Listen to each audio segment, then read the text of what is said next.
Hello everyone, welcome to Legacy IAS Academy. In this series, we are going to discuss about the budget of 2022-2023. The budget becomes all the more important because of the questions that are being asked in your prelims as well as your mains examination. So in this series, we are going to delve into the details of this particular year's budget, which are the areas from where the possible questions can come both in your prelims as well as mains. So we go into the finer details, one topic after the other. So the budget starts with the finance minister saying that we are going to set the goals for the AMRITKAAL. So what is this AMRITKAAL about?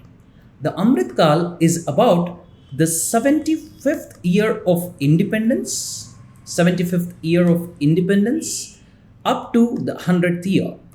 So these 25 years are called as the AMRITKAAL by the finance minister. So we are also celebrating the 75th year of independence this year, which is going to be called the Azadi Ka Amrit Mahotsav. So grand celebrations are in the offing. So what are the goals we have for the next 25 years? Basically, this budget is going to be the bedrock for these goals to be achieved. The first one is on inclusive growth. The focus will be on inclusive growth. So the budgets coming from here on will focus on inclusive growth. So what is inclusive welfare and inclusive growth? It's about whenever we grow as an economy, whenever we produce more GDP, this GDP or the wealth has to be shared with all the people. So basically we are talking about, it's not just about per capita income increasing, it's also about the wealth distribution happens amongst everyone. The second focus is on promoting the technology-enabled development. At the same time, we have to see to it that energy transition is happening, whereby we are using cleaner energy, and also lessen the impact on the climate change. So basically, we are talking about sustainable development.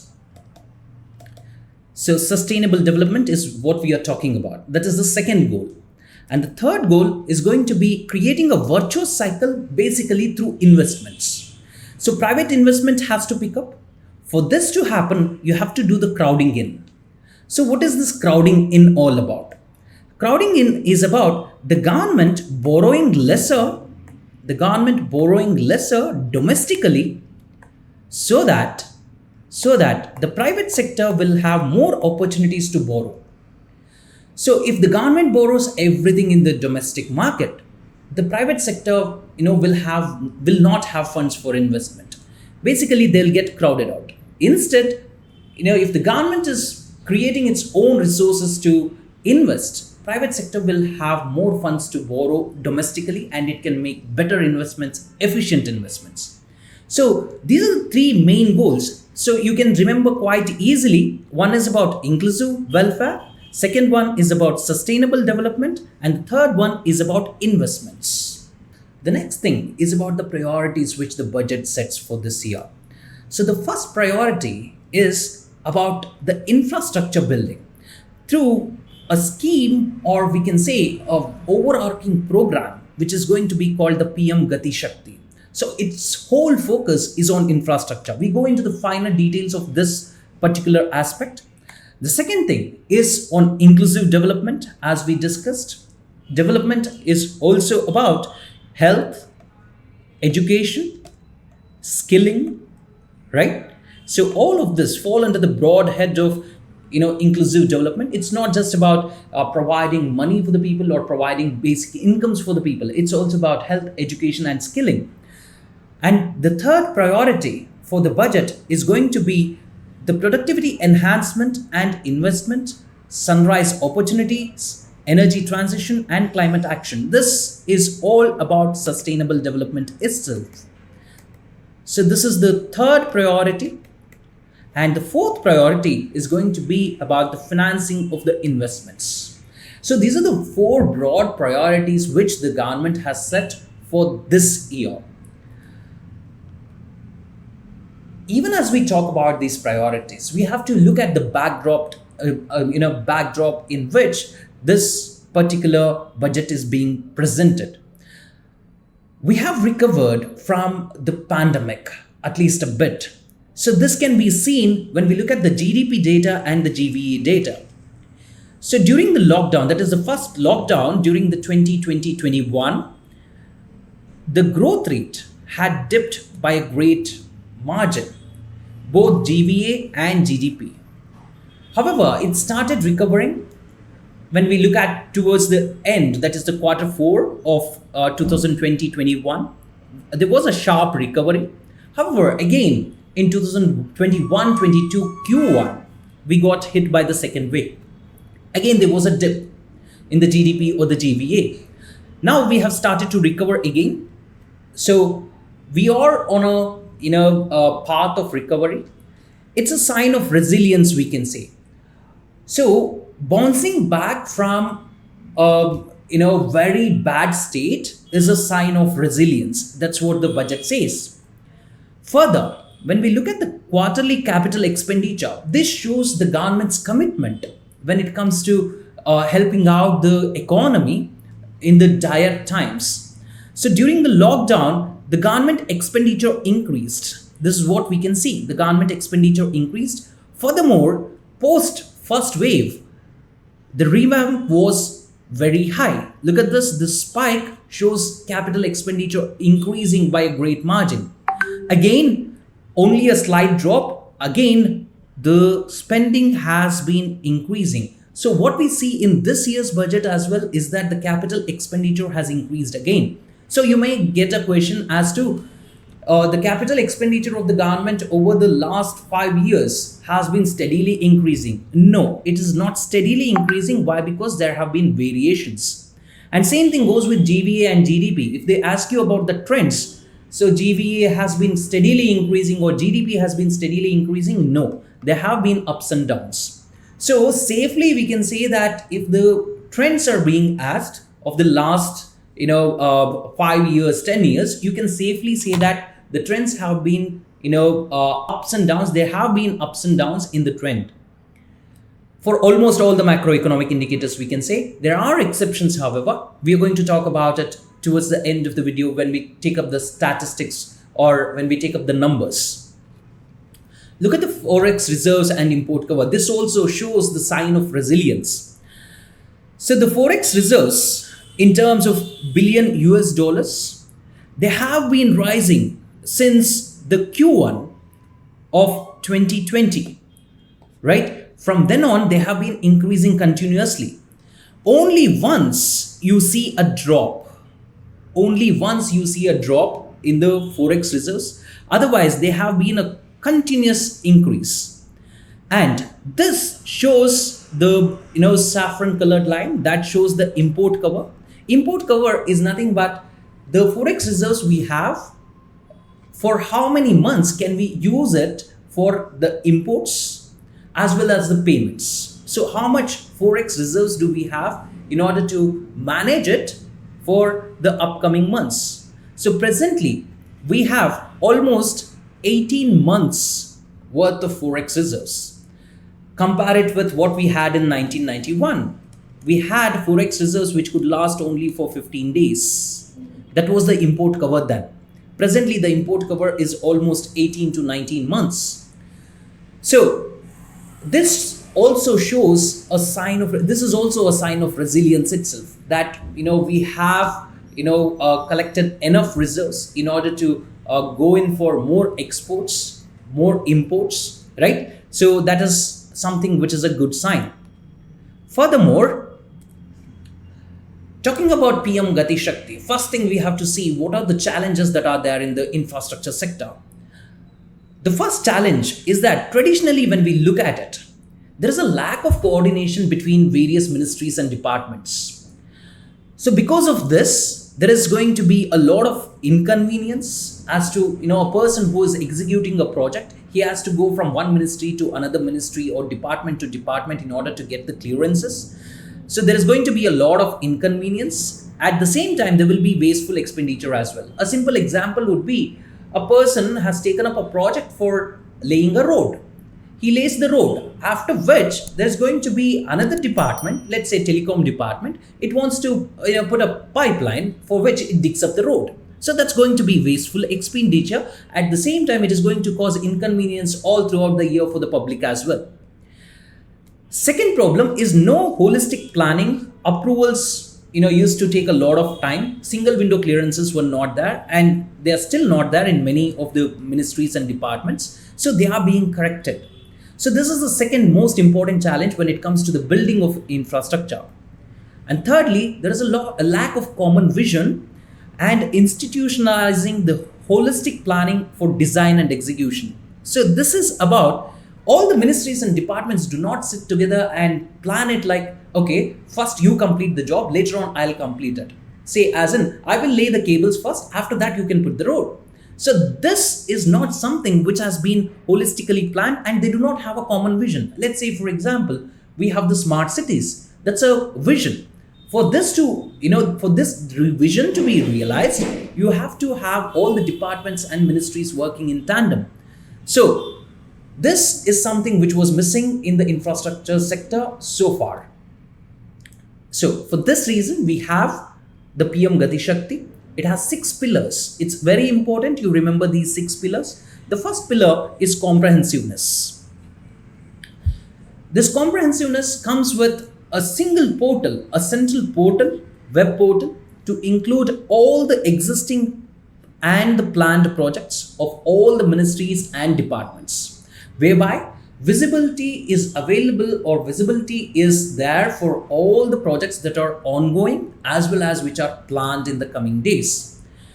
Accordingly, a particular department can plan in such a manner that its execution of the project does not mess up the other projects. Secondly, prioritization. Different departments will prioritize the projects based on cross-sectoral interaction. What is this about? If some other department is doing a job, doing a work, so it's important that a particular department holds back for some time. Once it gets its work completed, then only you go and start your work. Or maybe you prepone the date, you complete your work, later on the other department will continue to do its work. That is the second thing, that is prioritization. So you have to set the priority first to lay the pipelines, or to first to build the roads, or to first the bridges. So that has to be prioritized, and that is going to be possible only when the different departments are interacting cross-sectorally. And then optimization. There is going to be a national master plan, whereby the national master plan is going to recognize all those critical gaps in infrastructure. In whichever states, whichever areas there are critical gaps in infrastructure, it is going to be identified, and the national master plan is going to help in selecting the optimum routes or optimum paths in terms of time and cost. What is the right way to approach this problem to fill this particular gap? Let's say, for example, in a village or in a particular district, there is an issue of water supply. How to solve this problem? It is a critical gap. How to solve this problem? What is the best way to solve this problem? So optimization of resources is something that comes to the fore here. The national master plan will say these are the departments and these are the ministries that are to be involved. If they do it in this manner, optimization would be there in terms of time and cost. So that is your optimization. That is your third pillar of the 6. And fourth is synchronization. As of now, different departments and ministries are working in silos, that is in compartments. Each of them work in their own direction, because of which there is a lot of delay when it comes to the applications being approved. The PM Gati Shakti, what it does is it synchronizes all the departments and different layers of the government, different approvals which are to be given. All of these are synchronized. So single window clearances is what you can say about this. And analytical, this is about providing the information for the product or the project executor. At the same time, a person who plans the project as well, he has to have enough data. So analytical data is provided at one place with GIS enabled planning. right? And also, the executing agency is going to get all the details that it requires in order to plan it priorly.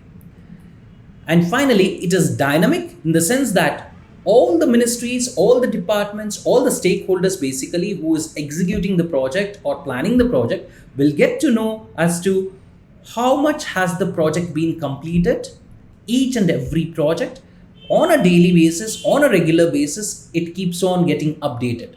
Let's say somebody is building a road, a road project or a highway project is ongoing. How much of the highway has been completed? If the environment ministry wants to know it, it will be able to know it. Why? Because it is updated on a regular basis, right? So that's the dynamic part of it. So these are the 6 pillars of PM Gati Shakti. The PM Gati Shakti is driven by 7 engines. So roads, railways, airports, ports, mass transport, waterways, and logistics infrastructure. Regarding all these 7 engines, plans have been provided or schemes have been launched, or the finance minister has mentioned certain schemes whereby all the schemes related to infrastructure in these areas, they are going to work in tandem. That itself is going to be your PM Gati Shakti. So there is going to be a national master plan. It is going to be aiming at world-class modern infrastructure and logistics synergy. Logistics is about you transporting the goods, basically the freight. So presently you have the modern infrastructure and there is logistics infrastructure as well, but there is no synergy, because of which there would be delays in transportation of goods. So for that reason, there's going to be a national master plan whereby you can actually transport goods at a faster pace, and also supply of inputs would be at a faster pace. In this regard, there is going to be a formulation of the master plan for expressways. So the idea is to complete 25,000 kilometers of national highways in order to provide better connectivity in the year 2022-2023 itself. So that's a lot of highways that are going to be created. And the next area is going to be about the railways, whereby postal and railways network are going to be facilitating the parcel movement. So railways is going to provide the transportation and postal is going to provide the communication. There's going to be a sync between these two areas. One station, one product. This has been announced this year to make each railway station a promotional place and a sales hub for local products. So it is going to be a major boost for the local communities. Why? Because each railway station is going to act as a special place to sell these particular products of that particular local area. And it is being launched on a pilot basis, one station, one product. So we have 4 to 5 zones of railways. In each of these zones, one district is being selected, or one area is being selected, one railway station is being selected, and there one station, one product is being promoted to start with. On a pilot basis, they are starting it now. And they are going to extend the coverage of Kavach. So what is this Kavach? Kavach is your automatic train protection system. Automatic train protection system. So this is indigenously developed. So we have developed it within India. What it does is it continuously refreshes as to where the train is moving, because of which you can avoid any mishaps or basically accidents. So basically avoiding the collision, which is for the safety of the trains. And this Kavach is nothing but, you have a plethora or a lot of electronic devices and RFIDs. They are installed in the locomotives, in your signaling systems of the rails, as well as rail tracks. This is going to avoid the mishaps by updating the train movement every second almost. So it is something which adheres to the highest level of safety standards across the world. So highest level of safety standards is ensured because of Kavach as of today. So this is being extended to more trains, and 400 new Vande Bharat trains are going to be launched. So these Vande Bharat trains, these are going to be the new generation ones. So these are semi-high speed trains. These are semi-high speed trains.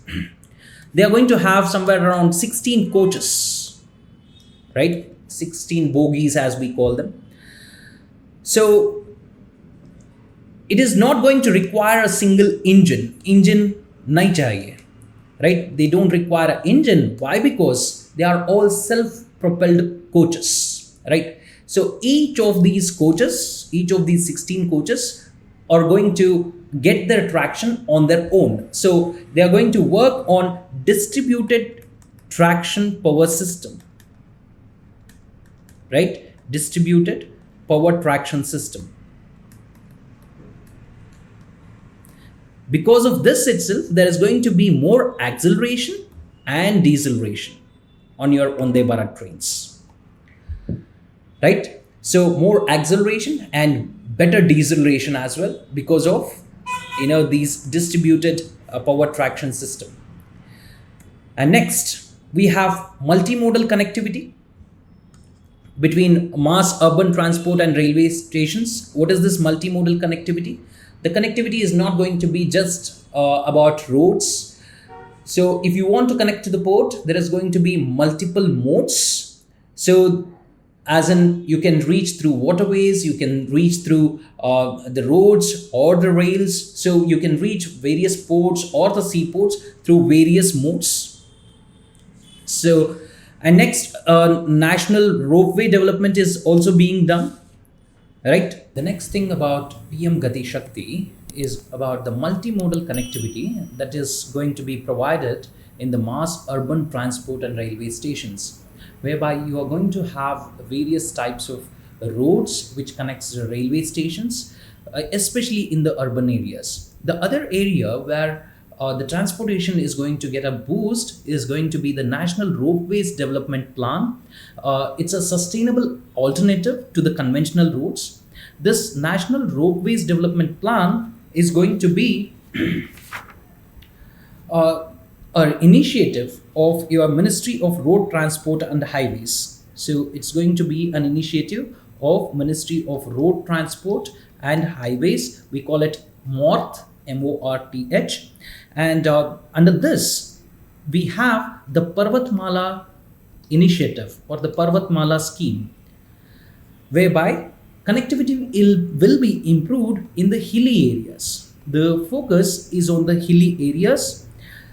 It's going to be done in a PPP mode, the public-private partnership mode. It's going to be the preferred mode, that is, the investments will be PPP. It's going to promote the tourism as well in these areas, that is, especially the hilly areas of your North Indian states or the Himalayan states, especially. The states which are going to get the benefit out of it are going to be your Uttarakhand, Himachal Pradesh, Jammu and Kashmir, and most of your northeast states are going to get the benefits out of this particular program, that is the Parvatmala scheme. And then a capacity building will be done for the infrastructure projects. And the next part of the PM Gati Shakti is going to be the most important factor, that is the ULIP, ULIP, Unified Logistics Interface Platform. It is going to allow the data exchange among all the mode operators, as in, be it the waterways, be it the roadways, be it the railways. It is going to provide data exchange, whereby how many roads are being constructed, or how many ports are there, how the connectivity is. So how much cargo is being managed by each of these terminals, all of that information will be provided on this platform. This idea is to bring down the logistics cost, right? Logistics handling cost will be brought down because of this particular program. All the logistics management or all the modes of transportation will be brought under a single window clearance system, single window, by connecting all the stakeholders, right? By connecting all the logistics stakeholders spread across various ministries. So that is going to be the ULIP. It is going to provide just in time inventory information, just in time inventory information. That is basically the most updated information. Cargo movement monitoring as to where the cargo is moving, at what time it arrives, identification of cheaper logistic modes, whether to use railways or roadways for transportation, elimination of tedious documentation. So documentation takes a lot of time when you're transporting something. That will be brought down, and all of this is going to translate into improvement of ease of doing business as well as international competitiveness for our products. Overall, it is going to integrate somewhere around 24 systems spread across various ministries. Apps are going to interact with each other of different departments and ministries. So somewhere around 75 applications or APIs, as we call them, application programming interfaces, across these 7 engines are going to talk to each other basically, so that logistics handling becomes much more easier. And then we have open source mobility stack for seamless travel of passengers. And then 4 multimodal logistic parks are also being set up through the PPP in 2022-23. So what is this about? So this is an initiative, multimodal logistic parks. As the name suggests, the logistics parks are going to have the connectivity in multiple modes. Railway connectivity will be there, roadways will be there, airports connectivity will be there. All of these connectivities will be there in these multimodal logistics parks. And this is going to be an initiative where you have the National Highways Logistics Management Limited is going to handle this, along with the Ministry of Road Transport and Highways and NHAI, National Highways Authority of India. And this is going to work on the basis of hub and spoke model, whereby it reduces the cost, the time, increases the efficiency, increases the traceability of the logistics. Pollution will be lessened. Why? Because the transportation costs, as well as the number of modes you are going to use, the best modes you are going to use, the shortest distances you are going to use, congestion will be reduced at probably your tolls, or for that matter for clearances there will be less congestion. So for these parks to be set up, minimum requirement is going to be an area of 100 acres. 100 acres of land would be required for each of these parks. Various modes of transportation access will be there. Mechanized warehouses will be there in these parks. Mechanized warehouses will also be there in these parks. And state of the art technology for storage facilities, as in cold storages, will also be there wherever required, right? All these facilities will be there in your multimodal logistics parks. And then further, the PM Gati Shakti will incorporate the infrastructure schemes from various ministries and departments. As of now, we have the Bharatmala. So the Bharatmala project or the Bharatmala scheme is a centrally sponsored scheme as of now, right? It builds the roads and highways. Basically, for roads and highway development, we have the Bharatmala project. It optimizes the freight and passenger movement. It optimizes the freight and passenger movement. Economic corridors are a part of it, and then you have the feeder trains, border and international connectivity routes, port connectivity. All of that becomes a part of your Bharatmala project itself. And then you have the Sagarmala project, which is being handled by the Ministry of Shipping. All of these schemes are going to talk to each other, as in they are going to cooperate with each other. and it makes life easier when it comes to transportation and logistics both. And then you have the inland waterways, dry or land ports, Udan, that is for your air connectivity, right? This scheme, all these schemes will be talking to each other, or they will be in sync with each other. And next, you have various economic zones. As of now, you have the textile clusters, pharmaceutical clusters, defense corridors, electronic parks, fishing clusters, agri zones. All of them will be covered so that there will be more interconnectivity and make Indian businesses more competitive. It will basically leverage the technology we have at present.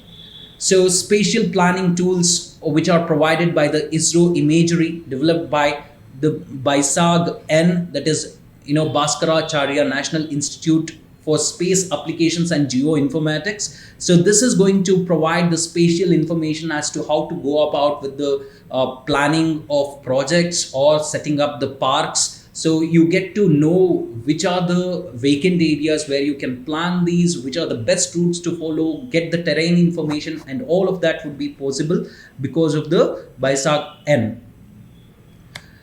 So that's about your PM Gati Shakti. Looking at the agriculture and food processing sector, the budget pitches for a chemical-free natural farming, starting with the farmers who are living closer to River Ganga. Basically, this is going to serve the twin purposes, where you have the sustainable agriculture, natural farming is going to be there. At the same time, you have the cleaner Ganga as well, right? Cleaner Ganga you're going to have. So this is going to be promoted first along the shores or along the banks of Ganga. And then the second part in the agriculture and food processing area, which the budget has spoken about, is going to be the delivery of digital and high-tech services to the farmers in PPP mode. So a lot of digital stuff is going to come into agriculture, especially records, land records will be digitized, right? The land records will be digitized all across India. And most importantly, the Kisan drones to aid the farmers. So the Kisan drones, which the government has spoken about, is going to be used for crop assessment. It's very important that you may get a question here wherein what are the uses of the Kisan drones which have been announced in the budget. One is crop assessment. Two, digitization of land records. For that, it can be used. Spraying of insecticides and nutrients.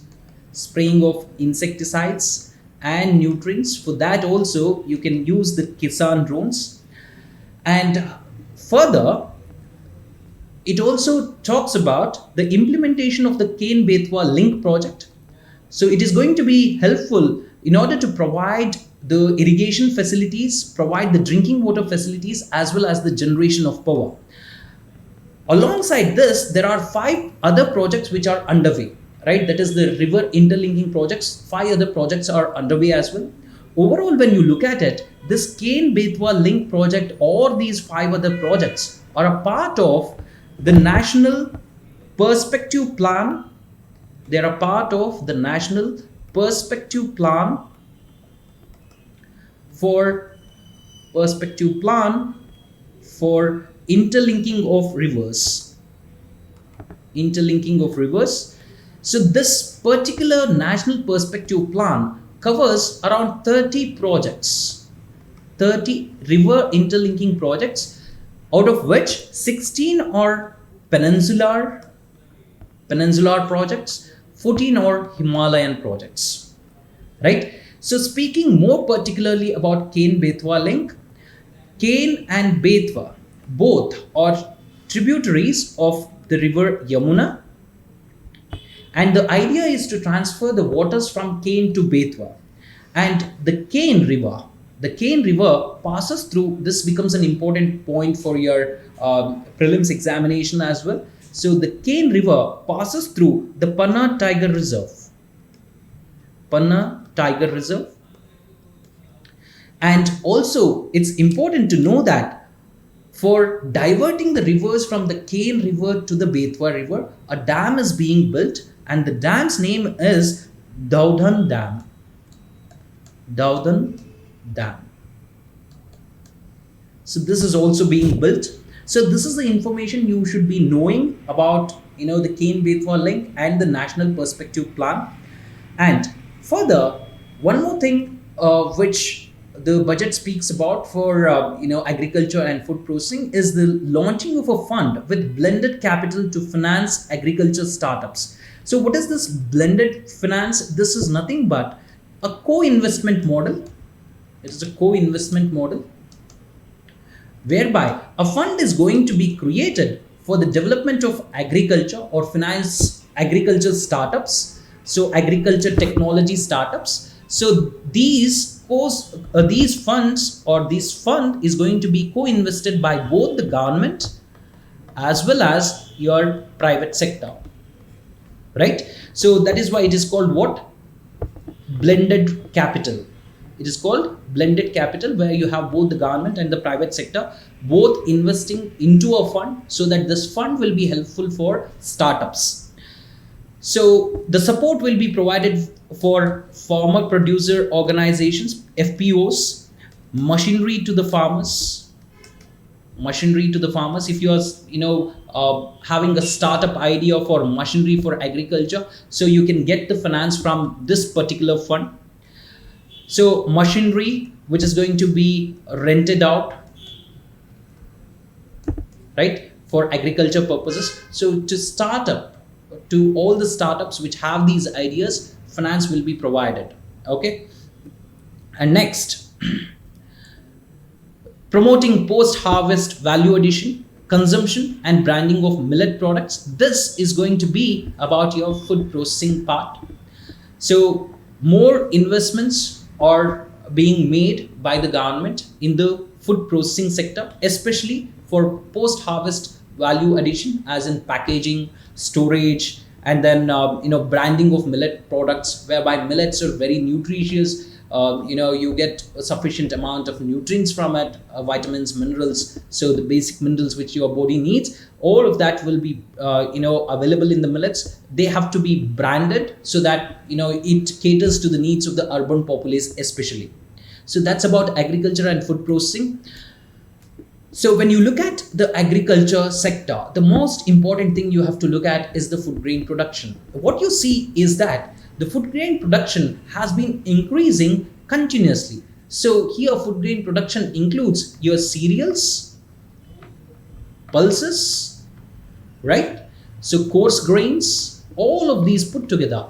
The food grain production has been increasing since 2014-15 till 2020-21. However, you see these 2 years, there has been a dip compared to the last year, right? So all of this is in million tons, right? So it is in million tons.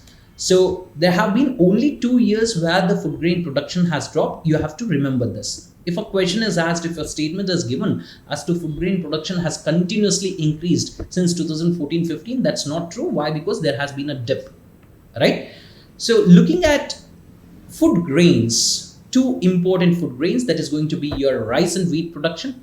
What you can observe is the wheat production, that is the saffron bars. You see that the wheat production has continuously increased. Same holds true for rice production as well since 2016-17. There has never been a dip. So overall, when you look at it, the food grain production of India for 2020 and 21 is around 310 million tons. Okay. And when you look at the wheat and rice production, the production levels will be at, for your rice, it's going to be somewhere around 122 million tons, and wheat is going to be somewhere around 108 million tons. 108 million tons of wheat is being produced in the last year, 2020-21.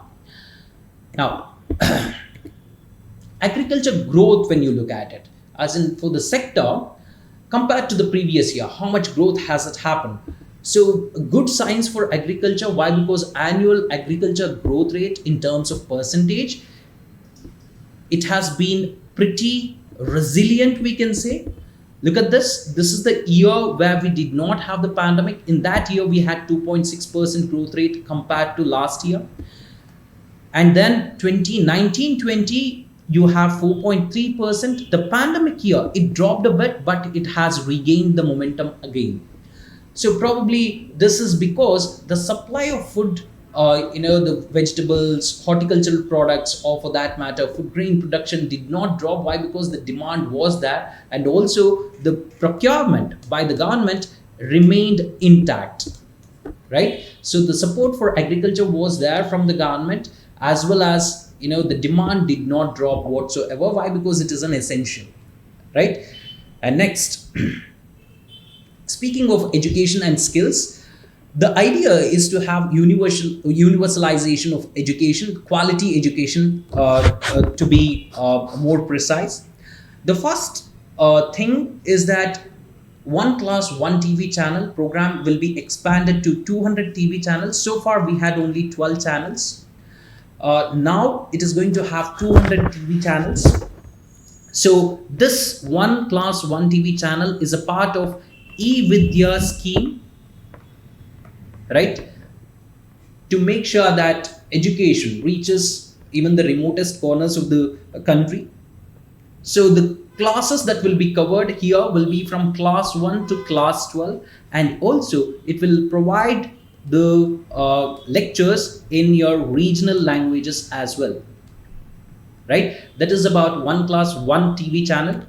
And next is about virtual labs and skilling e-labs to promote critical thinking and stimulated learning experience or environment, whereby it has been difficult for learning through laboratory experiments during the pandemic.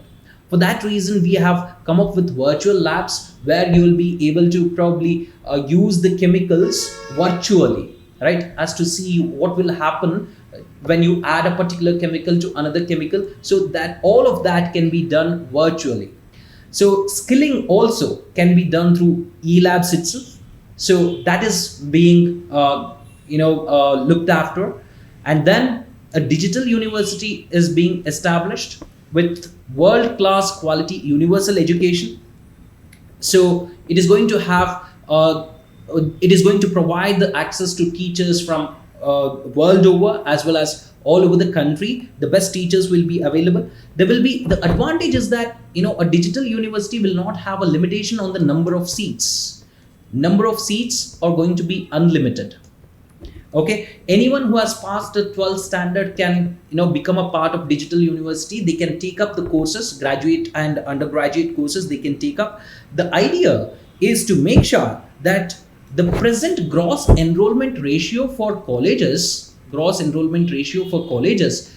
is hovering around 27% as of now. The idea is to make it 50% in the next 15 years. So gross enrollment ratio to the colleges should be 50%, 50% in the next 15 years. That is why a digital university is being mooted.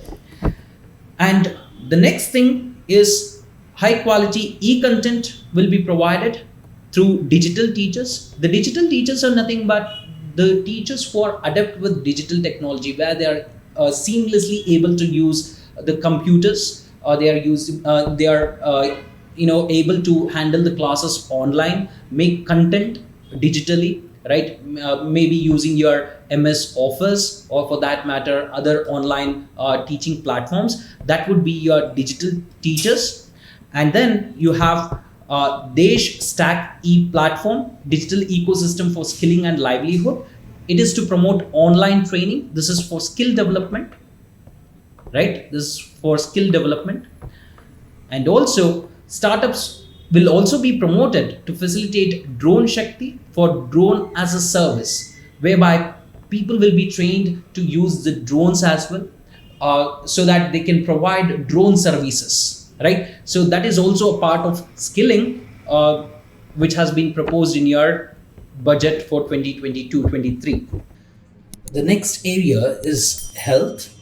So regarding health, the government, the finance minister has said there is going to be a national digital health ecosystem that's going to be initiated or rolled out this year. So this is going to be an open platform. It's going to be an open platform in order to roll out or in order to bring out the Ayushman Bharat digital mission. Ayushman Bharat digital mission. So it is going to help the Ayushman Bharat digital mission. So what is this Ayushman Bharat digital mission? It is going to create digital registries. It is going to create digital registries of healthcare providers, health facilities that are available across India, and unique health identity for every individual. Consent frameworks. So before conducting an operation, what consent is to be taken. So repository of all those consent frameworks will be there. Universal. Basically, the final idea is to provide universal access to quality healthcare. That's going to be the idea, and it is going to be backed by digital health infrastructure as well. So the second part of the health, which the budget speaks of, is the National Tele-Mental Health Program. It is going to be launched for quality counseling, especially for mental health problems. So we have the idea is to create a network of 23 telemental health centers across India. Your NIMHANS hospital is going to act as the nodal center, right? The leading mental health institute in India is going to act as a leading center or the nodal center for these 23 institutions across India. And also the IIIT Bombay is going to provide the tech support for this program. The tech support is going to be provided by IIIT Bombay. And next, another thing which the finance minister spoke about when it comes to the health sector is your integrated architecture of all the schemes that are being run by various ministries and departments related to health. That is your Mission Shakti, Mission Vatsalya, Saksham Anganwadi, and Poshan 2. They are all going to be working in an integrated architecture. Basically, you're going to have a proper vision when these schemes are going to be worked out. And when we speak of Saksham Anganwadi and Poshan 2, this is something which is new. It is going to be a restructured format of what we had earlier. So earlier, there used to be a scheme called Umbrella ICDS. So this is the Integrated Child Development Service or Child Development Scheme. It had Anganwadi services under it, Poshan Abhiyan under it. Poshan Abhiyan is related to your nutrition program, scheme for adolescents, girls, and national creches scheme. So all these put together, we call it as Umbrella ICDS, and we have what? The Saksham Anganwadi now along with it. The whole scheme is now called Saksham Anganwadi and Poshan 2. So what is the Saksham Anganwadi anyways? This is going to be about the 2 lakh Anganwadis which are existing as of now. They will be upgraded into a new generation of Anganwadis. They will have some upgrades where there will be better infrastructure. Audio visual aid will be there for the teachers in order to teach the kids, the preschool kids better. These buildings or the Anganwadis will be powered by clean energy, whereby cleaner environment will be there for the childhood development as well. So this is something which the budget speaks of when it comes to the health sector. And next, the idea is about inclusive welfare. The focus is going to be on inclusive welfare. Here, there are 7 areas which it is going to cover. The first area or the first scheme we are going to talk about is Har Ghar Nal Se Jal. This is a part of your Jal Jeevan mission, which had been launched earlier itself. In the previous years itself, it has been launched. So the idea is to provide running tap water for every household across the country. As of date, 8.7 crore households have been covered so far. The idea for this year is to cover another 3.8 crore households, right? For 2022-23, another 3.8 crore households are to be covered. And the next one is PM Awas Yojana, that is affordable housing. So this is going to be a service which the government is going to provide for access to better houses.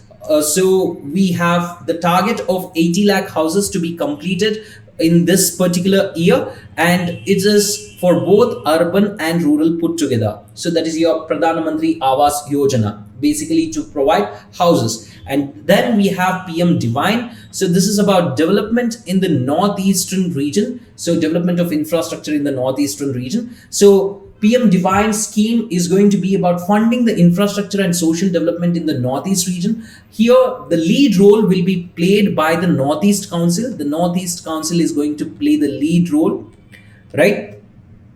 And your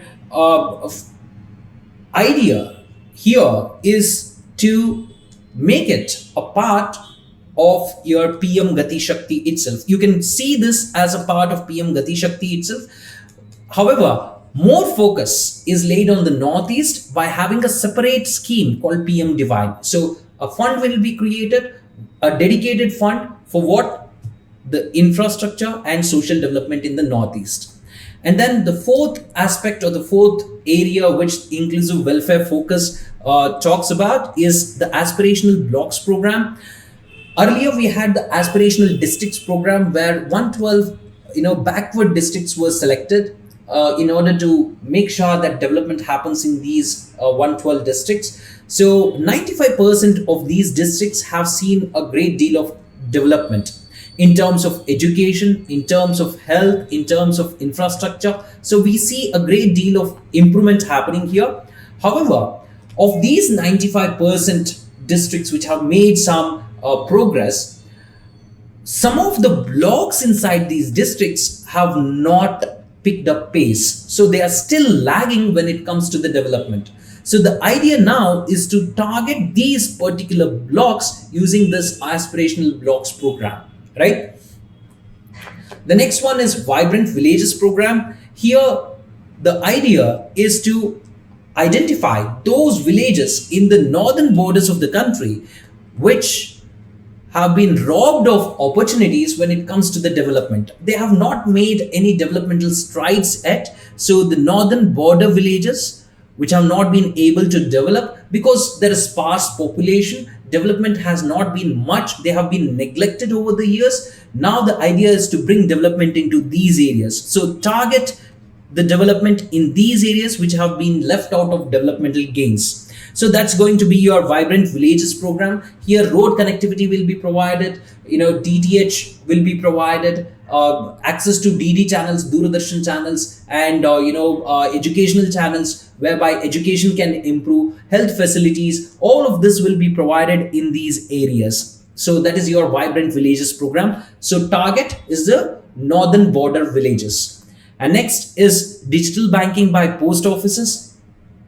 All the 1.5 lakh post office branches which are spread across India will be brought into the ambit of core banking system. The moment it is brought into the core banking system, it will enable people to transfer the money digitally, right? Online transfers would be possible. Online transfer of money would be possible.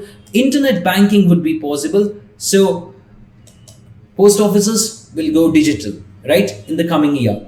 And next, the final one is digital payments. So this is about reaching to the grassroots level, banking services reaching the grassroots level. Even the remotest places, the banking systems have to reach. For that to happen, the scheduled commercial banks, which are there in India, they are going to set up at least 75 digital banking units in 75 districts. These are the districts which are going to have least banking services. So those targeted districts will be made sure that they get the digital banking units. So that's going to be the seventh part of the inclusive welfare focus. And next, when we speak of inclusive growth or inclusive welfare focus, it's important for us to not let out another area, that is the MSME, that is the micro, small and medium enterprises. So the micro and small enterprises are usually neglected, and these are the industries or the enterprises which focus a lot on unorganized sector people, right? Unorganized sector employees. So most of the employers as well as the employees operate in the unorganized sector itself, where social security benefits will not be that many, right? So for this reason, special focus is laid on MSME. So what has been done, what are the steps being taken in order to support the MSME is what is there in this particular slide. So we see that interlinking of various portals is being done. So what is this interlinking of various portals? So we have 4 important portals which are related to MSME only. So we have the Udyam portal. The Udyam portal is for MSME registration, and a unique ID will be provided to each micro and small enterprise once they get registered, and a recognition certificate is also given to the MSME, right? So every time you start a new micro or small enterprise, so you get registered, you get a unique ID, and recognition certificate is also given. That's what the Udyam portal does. And then you have another portal called eShram. So this is a portal which maintains a database, a national database for all the unorganized sector workers, right? A national database for all the unorganized sector workers. And when it is maintaining the database, even as it gives the registration to the users, it also seeds their Aadhaar number. So basically, it is going to link the Aadhaar number to the unorganized sector employees registration ID. This is going to help to extend the benefits which are going to be related to social security. Social security benefits can be provided rather easily once you have this proper database under eShram. And the third portal which is related to MSME is going to be the NCS, National Career Service. So this is a portal which is going to facilitate the registration of job seekers, job providers, right? Skill providers, at the same time career counselors. All of these people register in the NCS portal. Basically, it's about career as in providing the jobs, seeking jobs. This is the portal that's there. And then you have one more portal which is the ASEEM portal. This is Atmanirbhar Skilled Employee Employer Mapping. Atmanirbhar Skilled Employee Employer Mapping. Right? So that's the portal about. So all these 4 portals are related to micro and small enterprises itself. All these portals will be interlinked this year. Right? So a single place for all registrations, seeking jobs, providing an advertisement for the jobs that are available in a particular industry. So all of that happens in a single portal, right? All these portals will be linked basically.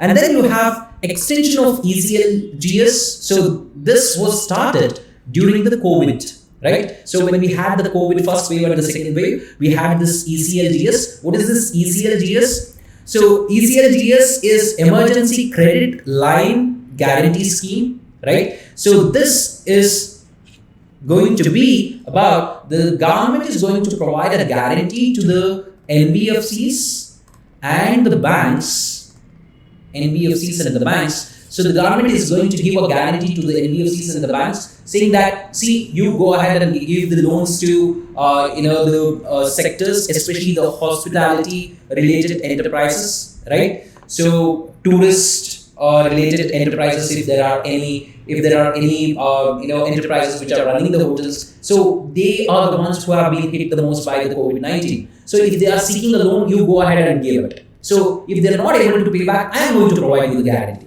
So that is something which you see in the ECLGS scheme that has been extended again. And then revamping has been done for the CGT MSE.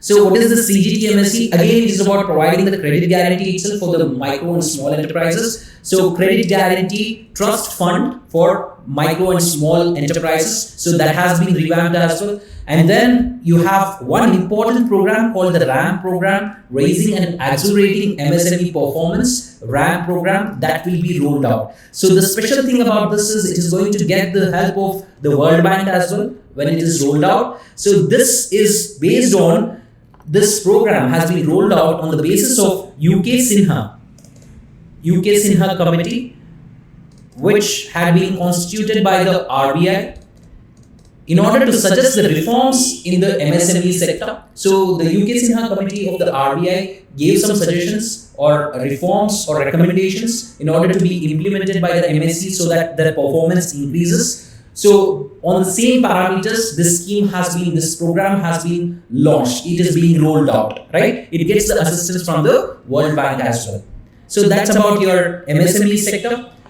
Further, we see that another leg or another part, as we saw in the starting of the budget, when we started our series. So we saw that one important area is about investment as well.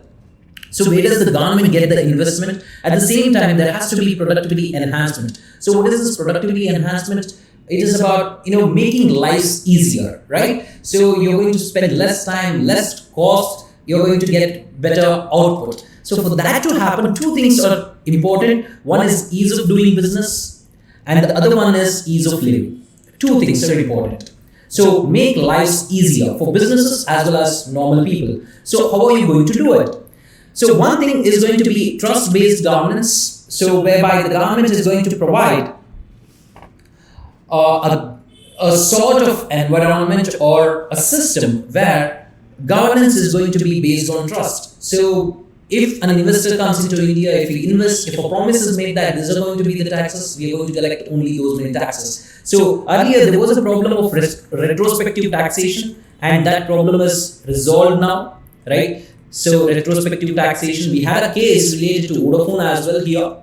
So that has been resolved now. So the government has made a promise, we are not going to get into those areas anymore. We are not going to cause any trouble to you guys. So that is one, trust-based governance. Second, integration of central and state level system through IT bridges, information technology bridges. So many times what happens is you get the approvals from the center, you get the approval from the state, your approvals get stuck at the district level. So now, because all the systems are integrated, it is going to be easier for you to get the approvals. The files can move at a faster pace from one department to another. And then expanding the scope of Parivesh portal. This portal is related to a single window where you get clearance for your projects, especially related to environment.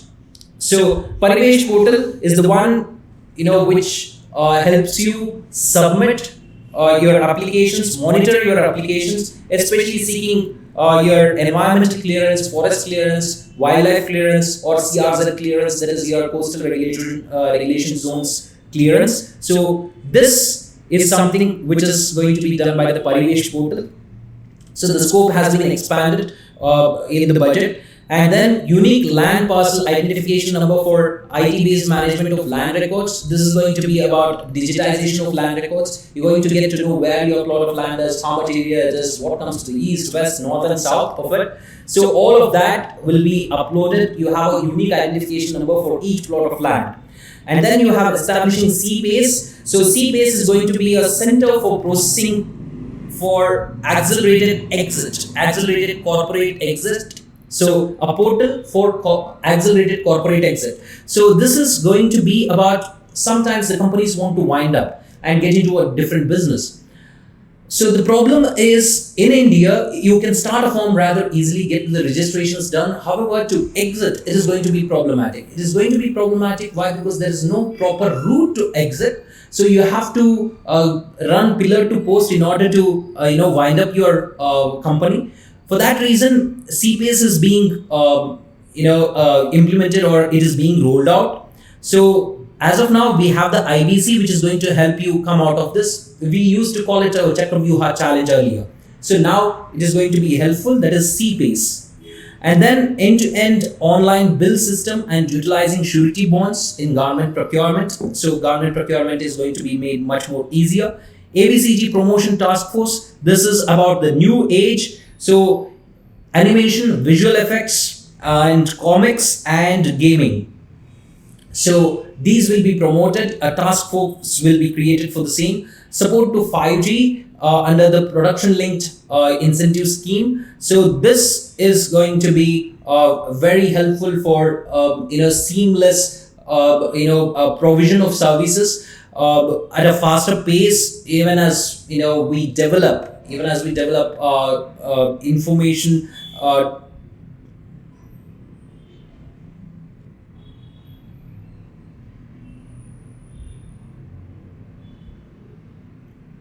So the ABCG promotion task force is going to be started. This is going to be about your animation, visual effects, comics, and gaming, a new area altogether. And then support to 5G will be provided under production-linked incentive scheme. This is going to be important to roll out the 5G services, that is your high-speed internet services. Given that we are foraying into various areas related to in Internet of Things, and then we have virtual reality, augmented reality. So it's important that we have high-speed internet connectivity as well.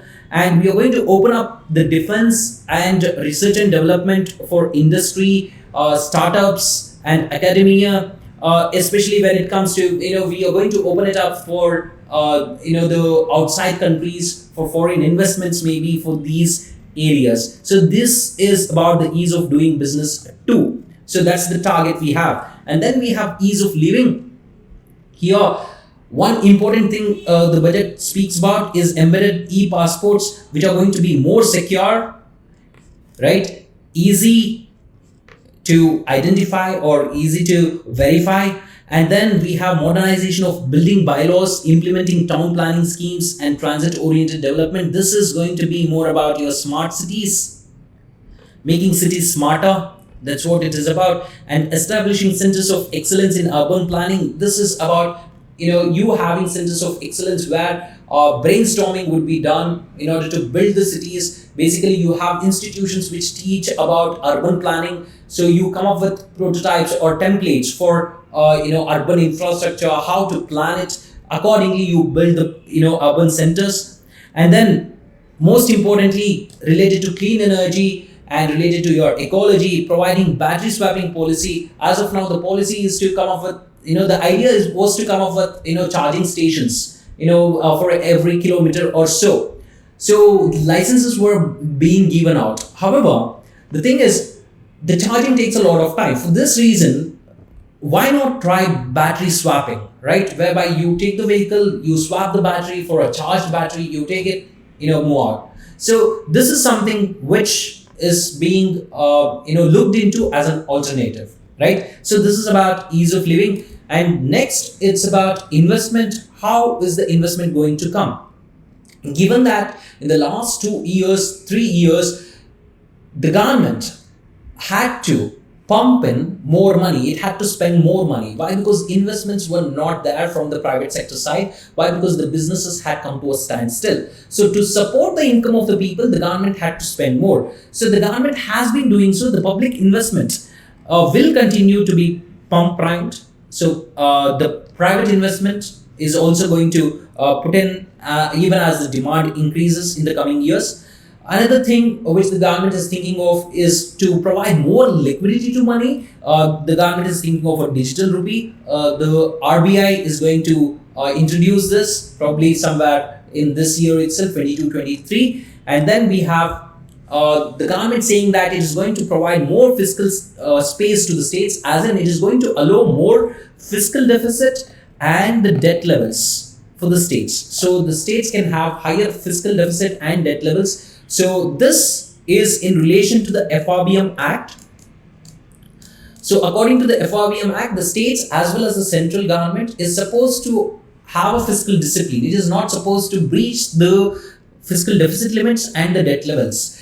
However, given the scenario of your COVID-19 being under the pressure of COVID-19 for 2.5 years, the central government has said the states can breach these targets. Whatever targets have been set, they can breach them. So more fiscal space has been provided. Along with that, given that the revenue shortfall was there for the central government, for the state governments as well as the central government, the state governments have been supported by the central government. So enhanced outlay to scheme for financial assistance to states for capital investments. As long as the states are ready to make capital expenditure, the central government has said that I'm going to give you the money so you can invest. At the same time, if you want to spend more, you have the room to spend more, so you need not worry about the FRBM Act whatsoever.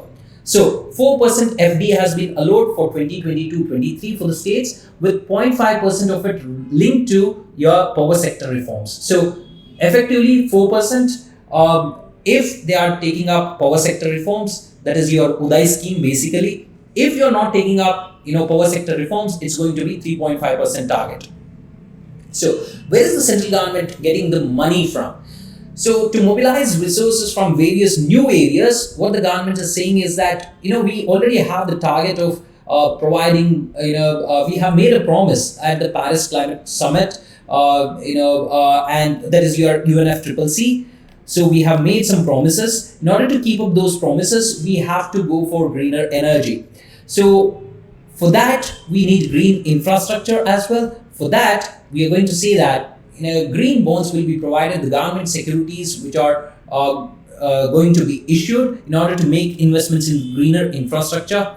That is one. The second thing is about infrastructure status is going to be provided for data centers and energy storage systems. Because of this, the moment you provide infrastructure status to certain sectors, investments will flow in quite automatically. Why? Because the investors get to understand that this sector is going to have some tax sops, right? So it is going to have some benefits attached to it the moment it is given infrastructure status. Clearances will be easier. The moment a sector gets infrastructure status, the approvals needed to start a firm in that particular sector becomes easier. And then blended finance will be allowed for sunrise sectors, as in sunrise sectors are those sectors which are very new, be it Internet of Things, be it your tourism is a sunrise sector, hospitality basically, and then augmented reality. So all of this, graphics, right? So all of these are sunrise sectors. So these are the sectors where they require a lot of money or investment. For this, the government is going to give a supportive hand, and private investors can come in and put their money. Basically, the government is going to provide the infrastructure for all of this. So blended finance is going to be that where you're going to work almost on a PPP model. So some investment is going to be done by the government, some investment is going to be done by whom? The private sector. And the next area related to mobilizing the resources is measures will be taken whereby attraction of the venture capital and the private equity investment will happen. So investors are to be attracted, especially if you need them to invest in startups. This is for startups. So generally investors do not pay attention to the startups. Why? Because they are risky. So if the government provides some provisions whereby if you invest in a startup, you are going to have to pay lesser taxes, right? Some tax benefits are given, so there will be attraction of these venture capitalists as well. So that's what we are going to do about the mobilizing of resources.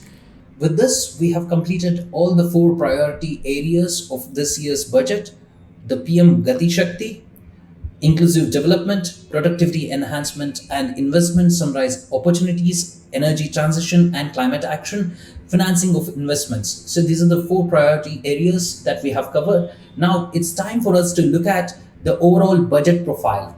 So the budget profile, when we look at it, so we see that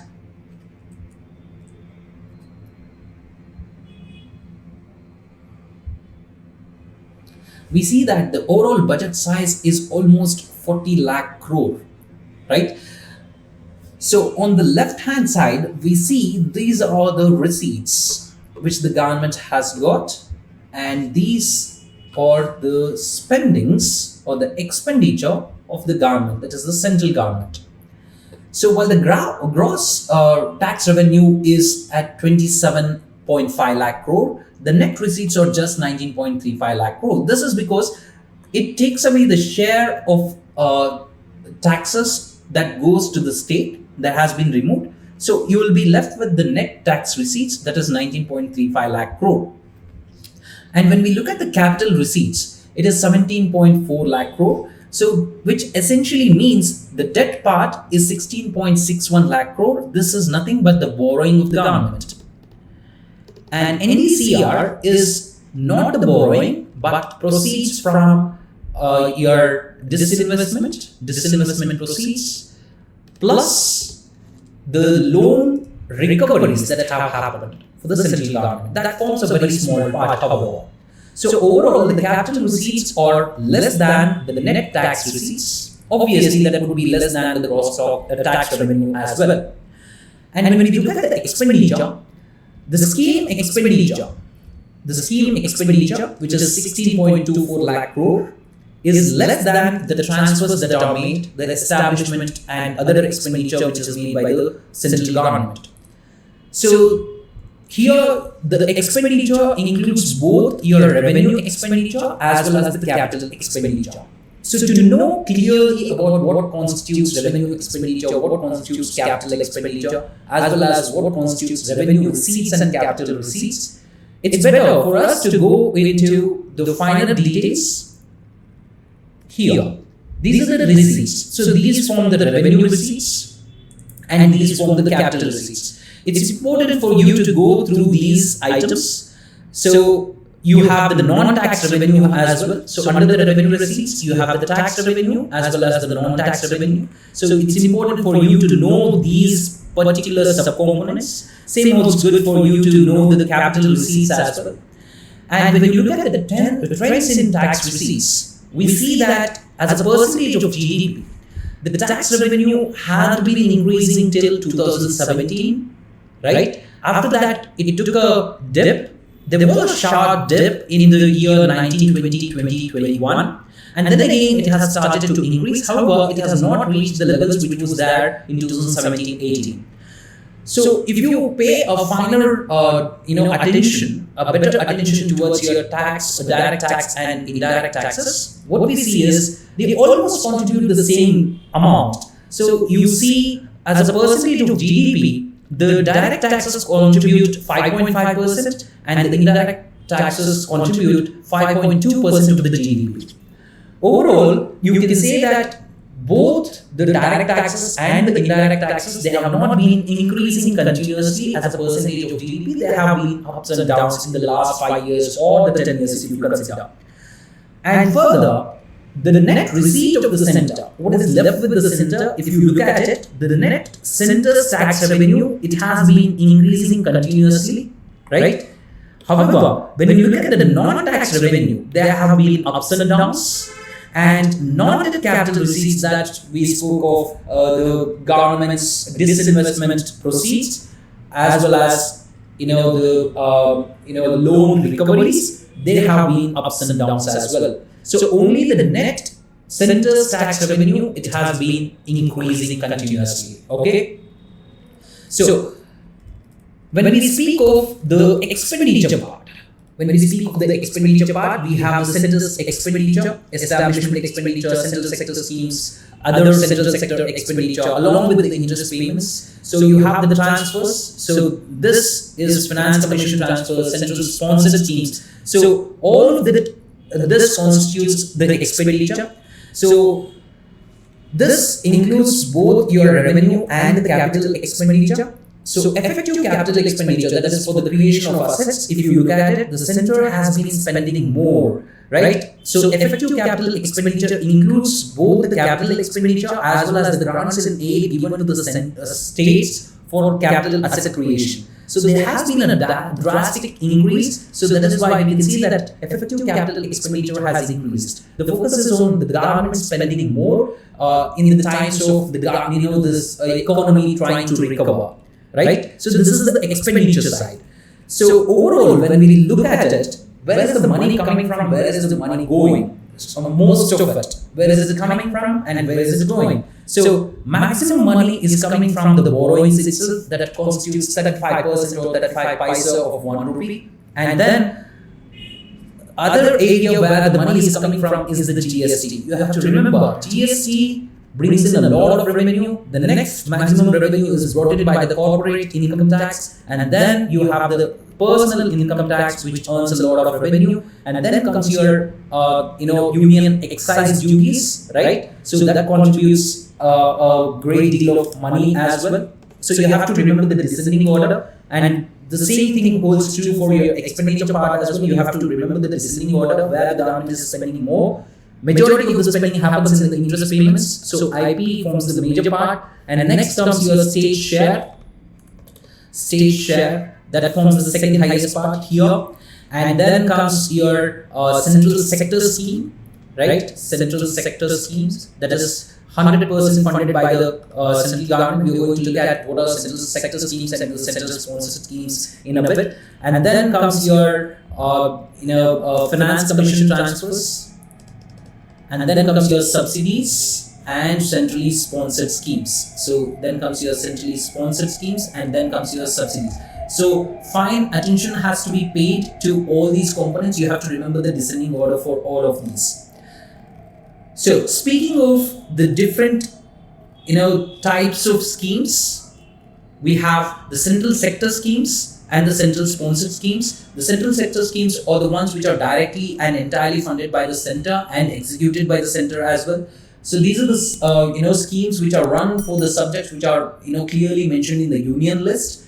So the resources will not be shifted to the state governments whatsoever. Here you have the PM Kisan scheme, Price Stabilization Fund, and then you have NBS. And then you have your crop insurance, market intervention schemes related to price support scheme, and your MSP, food subsidy, Ayushman Bharat, all of it forms your central sector schemes. And then you have the centrally sponsored schemes. You have 3 categories. So you have the core of the core schemes, and your optional schemes. Overall, the centrally sponsored schemes add up to 28 schemes. So core of the core schemes, you have 6, where the idea is that they are focusing on vulnerable sections, so they are legislatively backed. The funding pattern varies from one scheme to another, so you have 6 schemes here. So the funding pattern varies from one to another. So when you speak of MG Narega, it's 75-25. Union contributes 75 and states contributes 25.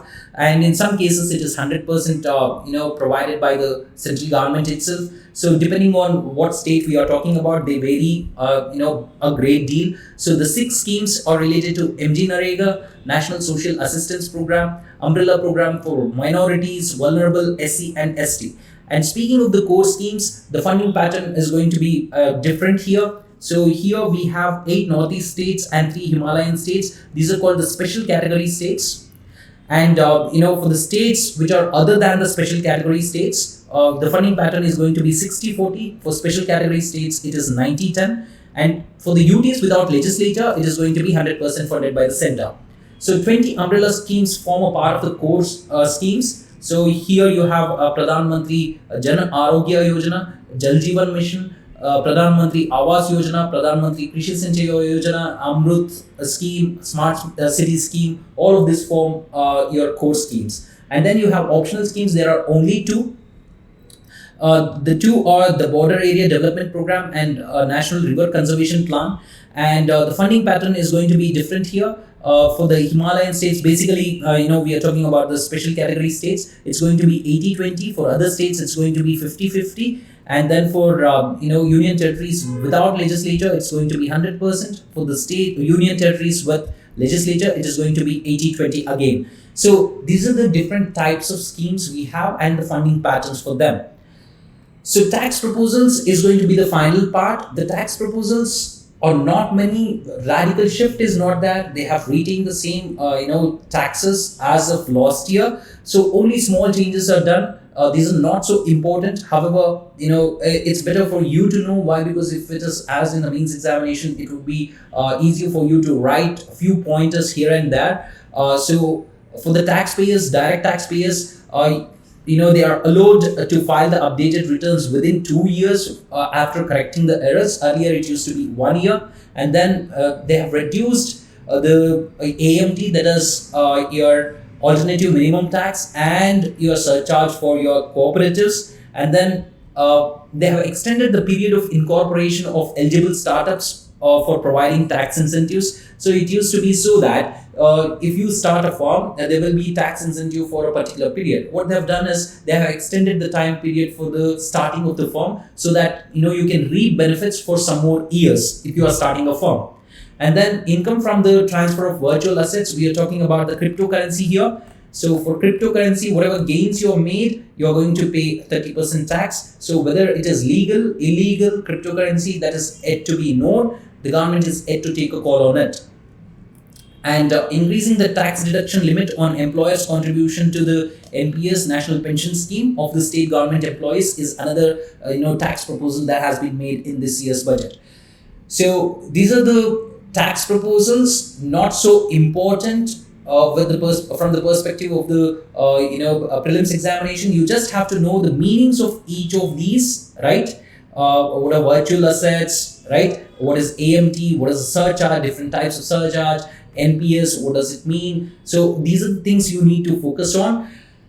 That's about it in this series on your budget for 2022-23. Thank you for watching. Please hit a like, share it, and subscribe, and hit on that notification icon to get the updates from Legacy IAS Academy. Thank you very much.